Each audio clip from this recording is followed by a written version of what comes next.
राना साहब, एक तरफ आप ही की जमात के लोग आके तारीख देते हैं, 2 हफ्ते बाद मियाँ साहब आ रहे हैं, सितंबर में आ रहे हैं, और फिर आप ही की जमात के ख्वाजा आसिफ साहब कहते हैं कि जब तक रिस्क ज़ीरो नहीं हो जाता मियाँ साहब नहीं आएंगे। ये रिस्क ज़ीरो से क्या मुराद है? किस चीज़ से, किस बात से ख़तरा है मियाँ नवाज शरीफ साहब को? देखिए भाई साहब, जो आप कहते हैं कि कोई तारीखें देता है हफ्ता 2 हफ्ते की, वो मेरा हाल है सीनियर लीडरशिप से तो किसी ने आज तक नहीं कहा कि हफ्ते बाद आ रहे हैं, 2 हफ्ते बाद आ रहे हैं, या मार्च में आ रहे हैं, या जनवरी में आ रहे हैं। तो शायद कोई एक आध बंदा कहता है, वो उसी का जवाब तो वही देगा। बार बार अगर कोई 10 तारीखें दी है किसी ने, तो आप भी पूछना बंद नहीं करते उन लोगों से।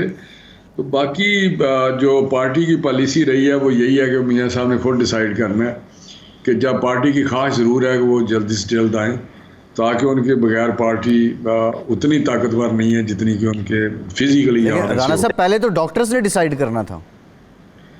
नहीं, डॉक्टर्स का देखें, डॉक्टर्स का भी पहले था एक कि डॉक्टर्स जब तक उनको सफ़र के लिए ना कहें, ये तो पुरानी बात हो गई है। लेकिन अब क्योंकि यहाँ माहौल इस किस्म का बन गया, देखें ना, अभी एक रिव्यू ऑफ जजमेंट का एक हमने लॉ पास किया, तो उसको भी किस तरह स्ट्राइक डाउन कर दिया सुप्रीम कोर्ट की तरफ से। तो ये एक किस्म का बायस्ड जो है अप्रोच मियाँ साहब के केसेस में स्पेशली, जब क्योंकि उसमें आपके सीरीज ऑफ इवेंट्स आपको मिलेंगे मियाँ साहब के तलब जो ज़्यादती या इंतकामी कार्रवाई हुई है, जिस तरह कामा पे उनको लाइफ डिस्क्वालीफाई कर दिया।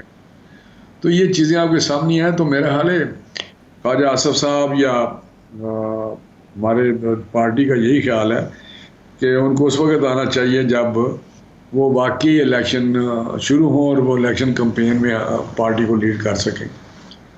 तो ये चीज़ें मेरा क्लियर हो जाए। राना साहब, इसका मतलब ये है, इसका मतलब अगर मैं ये लूं कि पार्टी को या नवाज शरीफ साहब को का जो रिस्क है वो अदलिया के बिहेवियर या अदलिया के फैसलों की वजह से एक रिस्क का एलिमेंट इन्वॉल्व हो गया है। और बाकी जिस तरह बाद लोग कहते हैं कि इंतजार हो रहा है कि 15 या 16 तारीख को मौजूद चीफ जस्टिस रिटायर हो जाए, उसके बाद मियाँ साहब आ जाए, तो ये तासुर दुरुस्त होगा? नहीं, देखें, ये तासर में थोड़ी सी इसकी कोई ऐसी पोजीशन है कि जो पीछे इवेंट्स हुए हैं या जिस तरह के फैसले मियाँ साहब की, आपको पता है जब पनामा का सिलसिला चला तो पनामा अब किधर है, सो मियाँ साहब का, और वो भी उसके बाद JIT बनी और उसमें 19-20 ग्रेड के अफसर थे। मियाँ साहब सिटिंग प्राइम मिनिस्टर थे, पूरी अपनी फैमिली के साथ पेश होते रहे। जिस तरह उनकी बेटी को गिरफ्तार किया गया, जिस तरह उनको कन्विक्ट किया गया, जिस तरह डिस्क्वालीफाई किया गया, ये एक असर तो पाया जाता है कि जो मौजूदा अदलिया है इस वक्त, उनके जो फैसले हैं वो किसी तरीके से भी इंसाफ के तकाजे पूरे नहीं करते मियाँ साहब के मुताल्लिक। लेकिन ये हरगिज़ मतलब नहीं कि आने वाली जुडिशरी कोई हमें कोई फेवर करेगी, लेकिन उम्मीद ये ज़रूर है कि वो इंसाफ के साथ फैसले करेंगे और मियाँ साहब के साथ जो ज़्यादतियाँ हुई हैं उसका अज़ाला किया जाएगा। ये एक सोच ज़रूर है। अच्छा, और हमें उम्मीद भी है। राना साहब, कल ही मियाँ शहबाज शरीफ साहब ने वजारत उज़्मा से अलग होते हुए ये कहा, काकर साहब से तवक्को की और इलेक्शन कमीशन से भी कि अब इलेक्शन वक्त पर जल्द अज जल्द कराए जाएंगे। बाकी लोग भी कह रहे हैं।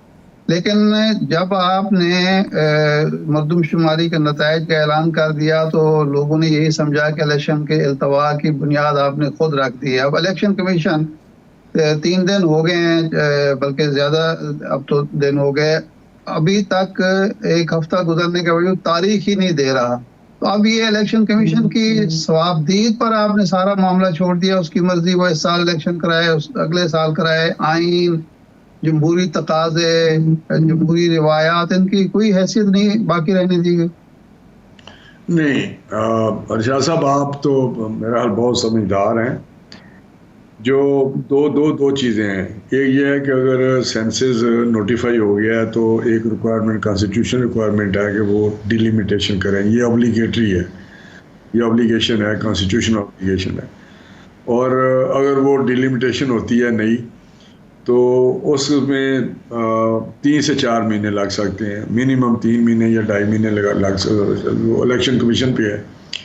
दूसरी है कि अगर वो समझते हैं कि इस वक्त वो जो एक आर्टिकल है 90 डेज वाला, विद इन 90 डेज वो ज़्यादा प्रिवेल करता है, जिसको वो देख रहे हैं, तो फिर 90 डेज में वो कराएंगे। लेकिन जहाँ तक आपने कहा है कि इलेक्शन कमीशन के अख्तियार है कि वो जब भी कराएं, ऐसा नहीं है। ये है कि इलेक्शन कमीशन का ये एक ड्यूटी है कि वो इलेक्शन कराएं, लेकिन इन प्रोविजन के अंदर रहते हुए, चाहे वो 90 डेज वाली कर लें इन्वोक, चाहे वो सेंसस में डिलिमिटेशन उनको जो नोटिफाई हुआ है सेंसस में डिलिमिटेशन करके तो उसमें चले जाएं।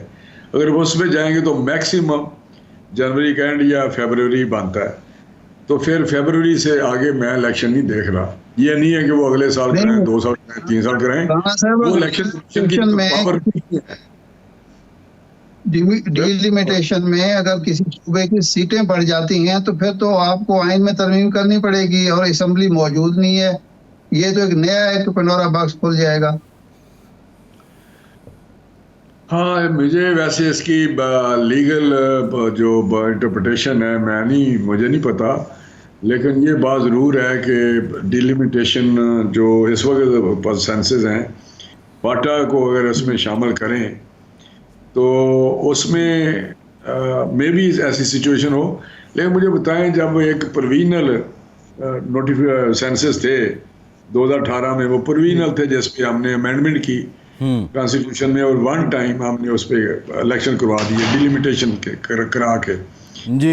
लेकिन जब फाइनल डिलिमिटेशन आई, वो 2017 वाली डिलिमिटेशन की बात कर रहा हूँ, तो उसको भी नोटिफाई कर दिया इमरान खान की गवर्नमेंट के दौरान। तो उस वक्त इन्होंने दोबारा डिलिमिटेशन की, दोबारा मैं आपको बता रहा हूँ, उसमें फाटा मर्ज हो चुका था, फाटा को भी शामिल किया, और मेरा हाल सीटें थोड़ी डिस्टर्ब हुई थी सूबों में, क्योंकि फाटा की भी बीच में आ गई सीटें। तो जब वो सीटें उसमें आ गई तो उस वक्त तो कॉन्स्टिट्यूशनल अमेंडमेंट शायद नहीं की, उसी तरह डिलिमिटेशन हुई। अब इसमें मुझे नहीं पता, अगर ये सिचुएशन जो आप कह रहे हैं तो फिर तो 90 डेज में उनको इलेक्शन कराने पड़े। लेकिन राणा साहब, सीटों में इजाफा होगा फिर तो आईनी तरमीम चाहिए। हाँ, अगर आप शफल करते हैं विद इन प्रोविंस, सीटें फैसल उतनी रहेंगी जितनी इस वक्त हैं। कोई मुझे 272 हैं, वो कैप की हुई हैं बिल्कुल कॉन्स्टिट्यूशन में। एक सीट 273 नहीं हो सकती। इस पॉपुलेशन को 272 पे आपने डिवाइड करना है और उससे हल्के बनाने हैं, जो मेरी समझ है। लेकिन रहेंगे ये 272, उसमें अमेंडमेंट नहीं, अमेंडमेंट से तो बढ़नी नहीं है सीटें। यानी राणा साहब खुलासा अगर हम आपसे पूछें, जो बात समझ आ रही है, आप कह रहे हैं कि इलेक्शन जाके वो जनवरी फरवरी में ही होंगे। मुझे यही समझ आ रही है। सही है। और फिर आगे सेनेट के भी तो इंतखाबात हैं। वो मार्च में एक राब्ता अखलाक जारी हुआ इलेक्शन कमीशन की तरफ से, और उसमें कहा गया है कि जी आप कोई ओपिनियन पोल नहीं करा सकते, सर्वे नहीं करा सकते, एंट्री पोल नहीं होगा, एग्जिट पोल नहीं होगा, ताकि जो सिक्रेसी ऑफ बैलेट पेपर है वो बरकरार रहे।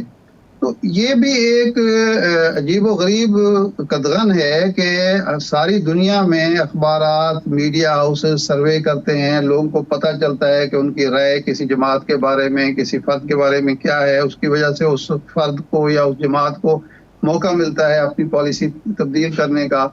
तो ये कोई मनमाने नताइज हासिल करने के लिए इस तरह की पाबंदी लगा दी गई है, और आपकी जमात का आपका नुक्ता नज़र क्या होगा कि ऐसी पाबंदी अगर लगती है तो जस्टिफाइड होगी ज़ाब्ता अखलाक के नाम? नहीं, मेरा ख्याल है कि मैं इसको अदरवाइज देखता हूँ कि इलेक्शन कमीशन का ये ख्याल है कि इससे साइकोलॉजिकली एक मैनिपुलेशन होती है, या एक मैसेज आता है एक आम वोटर को, जो वेवरिंग वोट होता है, अपना ओपिनियन फॉर्म करता है आखिर दिनों में। अगर आप सर्वे करके ये कह दें कि वहाँ पे ABC की पोजीशन बड़ी स्ट्रॉन्ग है, तो कुछ लोग उधर जो वेवरिंग होता है टिल्ट अपना बना सकते हैं कि यार ये बंदा बड़ा स्ट्रॉन्ग है। शायद उसने फेयर इलेक्शन के लिए ये किया हो। काश के इलेक्शन कमीशन इस हद तक फेयरनेस पे चला जाए, इलेक्शन में तो मैं समझता हूँ फिर तो हम दुनिया में बहुत ही हमारा मकाम है। लेकिन उनका क्या सोच है, लेकिन मेरा ख्याल है उन्होंने शायद फिर इलेक्शन के लिए किया कि ये मैसेज ना जाए बिफोर पोलिंग कि फलां बंदा वहाँ पे पहले ही पोलिंग से पहले ही ये कह दिया जाए वो लीड करता है और उसकी ज़्यादा वोट है।